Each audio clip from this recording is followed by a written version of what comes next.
Daniel 4-6. King Nebuchadnezzar, to the nations and peoples of every language who live in all the earth, may you prosper greatly. It is my pleasure to tell you about the miraculous signs and wonders that the Most High God has performed for me. How great are his signs, how miraculous his wonders. His kingdom is an eternal kingdom. His dominion endures from generation to generation. I, Nebuchadnezzar, was at home in my palace, contented and prosperous. I had a dream that made me afraid. As I was lying in bed, the images and visions that passed through my mind terrified me. So I commanded that all the wise men of Babylon be brought before me to interpret the dream for me. When the magicians, enchanters, astrologers, and diviners came, I told them the dream, but they could not interpret it for me. Finally Daniel came into my presence, and I told him the dream. He is called Belteshazzar, after the name of my God, and the spirit of the holy gods is in him. I said, Belteshazzar, chief of the magicians, I know that the spirit of the holy gods is in you, and no mystery is too difficult for you. Here is my dream. Interpret it for me. These are the visions I saw while lying in bed. I looked, and there before me stood a tree in the middle of the land. Its height was enormous. The tree grew large and strong, and its top touched the sky. It was visible to the ends of the earth. Its leaves were beautiful, its fruit abundant, and on it was food for all. Under it, the wild animals found shelter, and the birds lived in its branches. From it, every creature was fed. In the visions I saw while lying in bed, I looked, and there before me was a Holy One, a messenger coming down from heaven. He called in a loud voice, "Cut down the tree and trim off its branches. Strip off its leaves and scatter its fruit. Let the animals flee from under it, and the birds from its branches. But let the stump and its roots, bound with iron and bronze, remain in the ground, in the grass of the field. Let him be drenched with the dew of heaven, and let him live with the animals among the plants of the earth. Let his mind be changed from that of a man, and let him be given the mind of an animal, till 7 times passed for him." The decision is announced by messengers. The holy ones declare the verdict, so that the living may know that the Most High is sovereign over all kingdoms on earth, and gives them to anyone he wishes, and sets over them the lowliest of people. This is the dream I had. This is the dream that I, King Nebuchadnezzar, had. Now, Belteshazzar, tell me what it means, for none of the wise men in my kingdom can interpret it for me, but you can, because the spirit of the holy gods is in you. Then Daniel, also called Belteshazzar, was greatly perplexed for a time, and his thoughts terrified him. So the king said, "Belteshazzar, do not let the dream or its meaning alarm you." Belteshazzar answered, "My lord, if only the dream applied to your enemies, and its meaning to your adversaries. The tree you saw, which grew large and strong, with its top touching the sky, visible to the whole earth, with beautiful leaves and abundant fruit, providing food for all, giving shelter to the wild animals, and having nesting places in its branches for the birds. Your Majesty, you are that tree. You have become great and strong. Your greatness has grown until it reaches the sky, and your dominion extends to distant parts of the earth. Your Majesty saw a holy one, a messenger coming down from heaven, saying, 'Cut down the tree and destroy it, but leave the stump, bound with iron and bronze, in the grass of the field, while its roots remain in the ground. Let him be drenched with the dew of heaven. Let him live with the wild animals until 7 times pass by for him.' This is the interpretation, Your Majesty, and this is the decree the Most High has issued against my lord the king. You will be driven away from people, and will live with the wild animals. You will eat grass like the ox, and be drenched with the dew of heaven. 7 times will pass by for you, until you acknowledge that the Most High is sovereign over all kingdoms on earth and gives them to anyone he wishes. The command to leave the stump of the tree with its roots means that your kingdom will be restored to you when you acknowledge that heaven rules. Therefore, Your Majesty, be pleased to accept my advice. Renounce your sins by doing what is right, and your wickedness by being kind to the oppressed. It may be that then your prosperity will continue." All this happened to King Nebuchadnezzar. 12 months later, as the king was walking on the roof of the royal palace of Babylon, he said, "Is not this the great Babylon I have built as the royal residence? By my mighty power and for the glory of my majesty." Even as the words were on his lips, a voice came from heaven. "This is what is decreed for you, King Nebuchadnezzar. Your royal authority has been taken from you. You will be driven away from people and will live with the wild animals. You will eat grass like the ox. 7 times will pass by for you until you acknowledge that the Most High is sovereign over all kingdoms on earth and gives them to anyone he wishes." Immediately, what had been said about Nebuchadnezzar was fulfilled. He was driven away from people and ate grass like the ox. His body was drenched with the dew of heaven until his hair grew like the feathers of an eagle and his nails like the claws of a bird. At the end of that time, I, Nebuchadnezzar, raised my eyes toward heaven, and my sanity was restored. Then I praised the Most High. I honored and glorified him who lives forever. His dominion is an eternal dominion. His kingdom endures from generation to generation. All the peoples of the earth are regarded as nothing. He does as he pleases with the powers of heaven and the peoples of the earth. No one can hold back his hand or say to him, "What have you done?" At the same time that my sanity was restored, my honor and splendor were returned to me for the glory of my kingdom. My advisors and nobles sought me out, and I was restored to my throne and became even greater than before. Now I, Nebuchadnezzar, praise and exalt and glorify the King of heaven, because everything he does is right, and all his ways are just. And those who walk in pride, he is able to humble.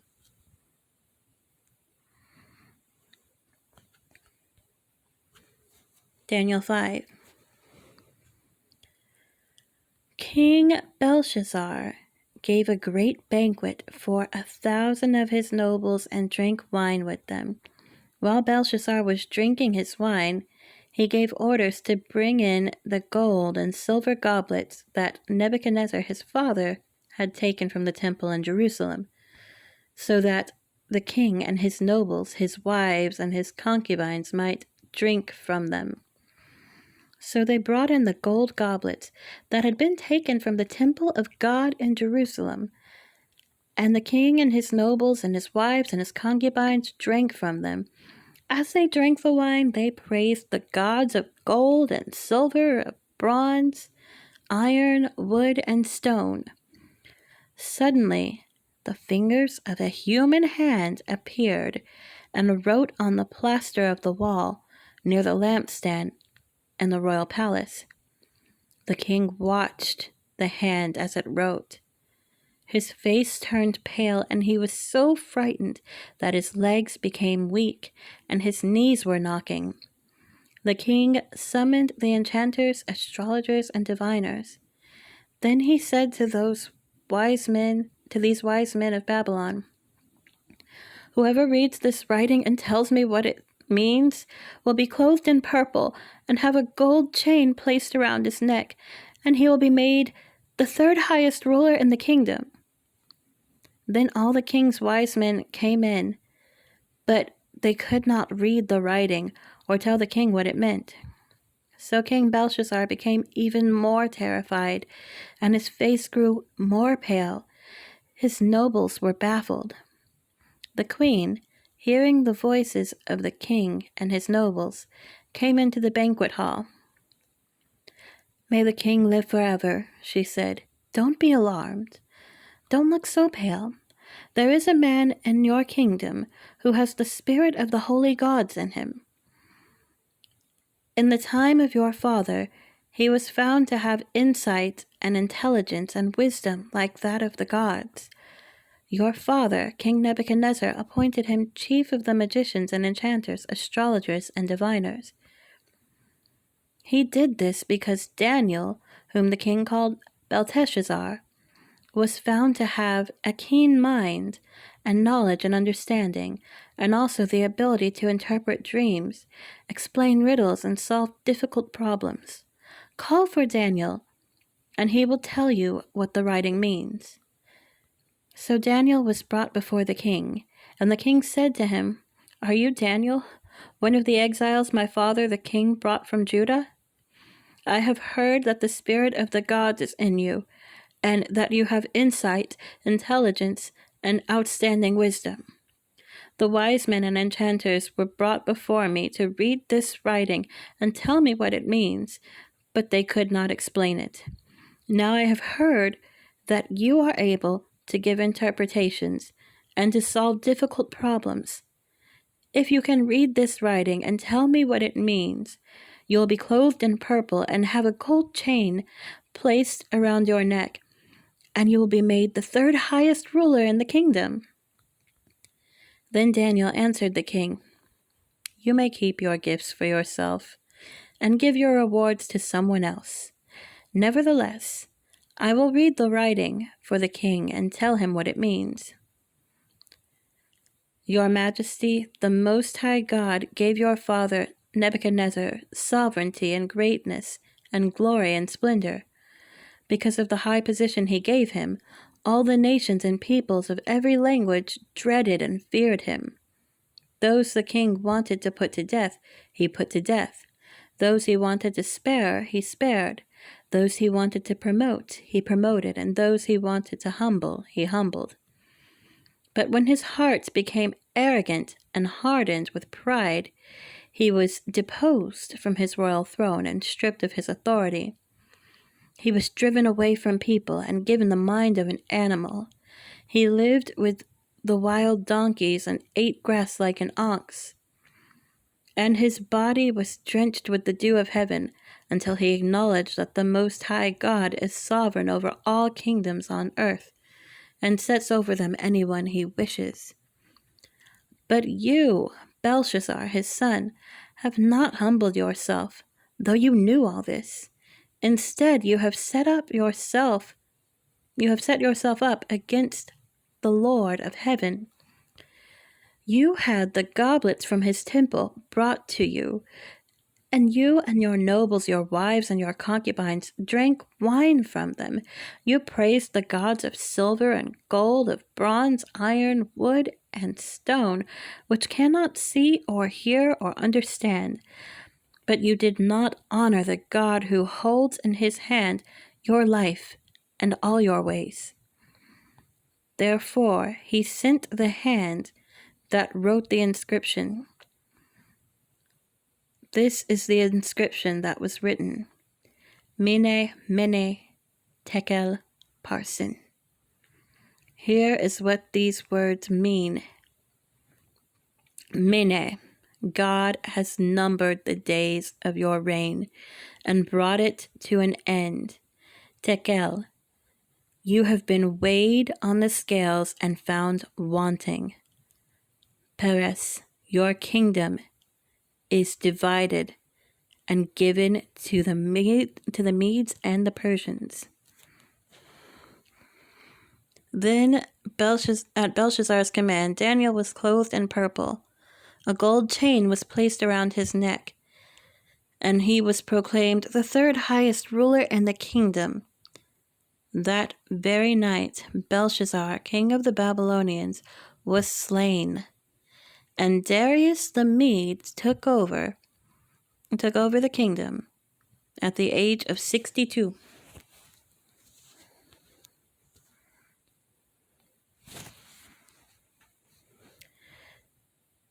Daniel 6.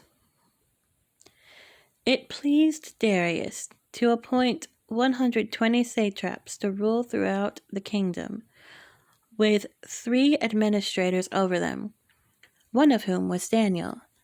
The satraps were made accountable to them, so that the king might not suffer loss. And now Daniel so distinguished himself among the administrators and the satraps by his exceptional qualities that the king planned to set him over the whole kingdom. At this, the administrators and the satraps tried to find grounds for charges against Daniel and his conduct over government affairs, but they were unable to do so. They could find no corruption in him because he was trustworthy and neither corrupt nor negligent. Finally, these men said, "We will never find any basis for charges against this man Daniel unless it has something to do with the law of his God." So these administrators and satraps went as a group to the king and said, "May King Darius live forever." The royal administrators, prefects, satraps, advisors, and governors have all agreed that the king should issue an edict and enforce the decree that anyone who prays to any god or human being during the next 30 days, except to you, your majesty, shall be thrown into the lion's den. Now, your majesty, issue the decree and put it in writing so that it cannot be altered, in accordance with the law of the Medes and Persians, which cannot be repealed. So King Darius put the decree in writing.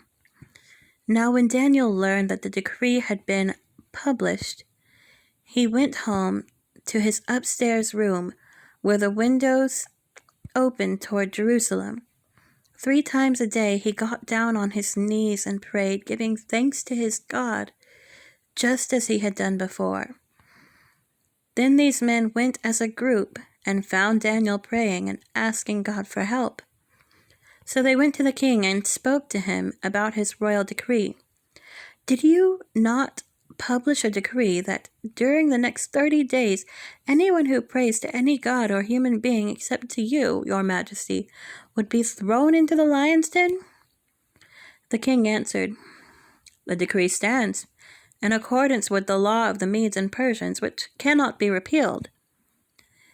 Then they said to the king, "Daniel, who was one of the exiles from Judah, pays no attention to you, your majesty, or to the decree you put in writing. He still prays 3 times a day." When the king heard this, he was greatly distressed. He was determined to rescue Daniel and made every effort until sundown to save him. Then the men went as a group to King Darius and said to him, "Remember, your majesty, that according to the law of the Medes and Persians, no decree or edict that the king issues can be changed." So the king gave the order, and they brought Daniel and threw him into the lion's den. The king said to Daniel, "May your God, whom you serve continually, rescue you." a stone was brought and placed over the mouth of the den, and the king sealed it with his own signet ring and with the rings of his nobles, so that Daniel's situation might not be changed.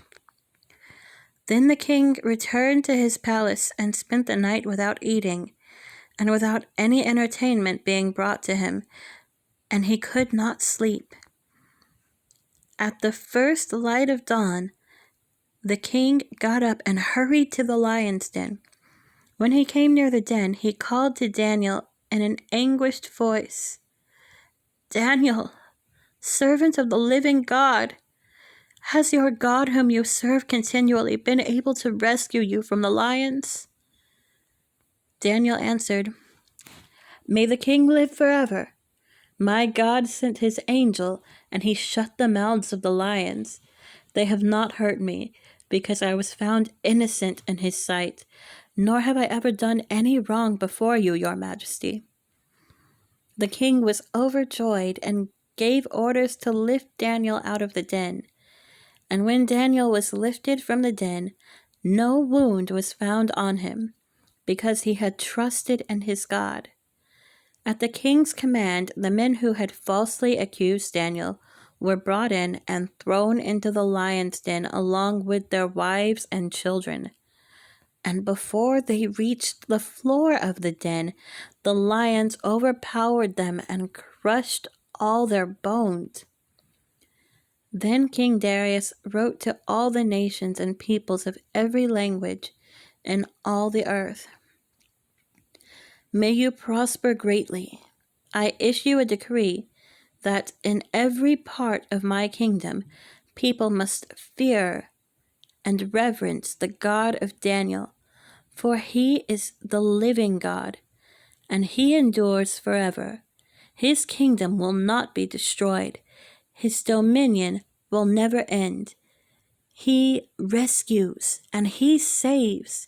He performs signs and wonders in the heavens and on the earth.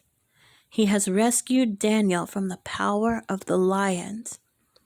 So Daniel prospered during the reign of Darius and the reign of Cyrus the Persian.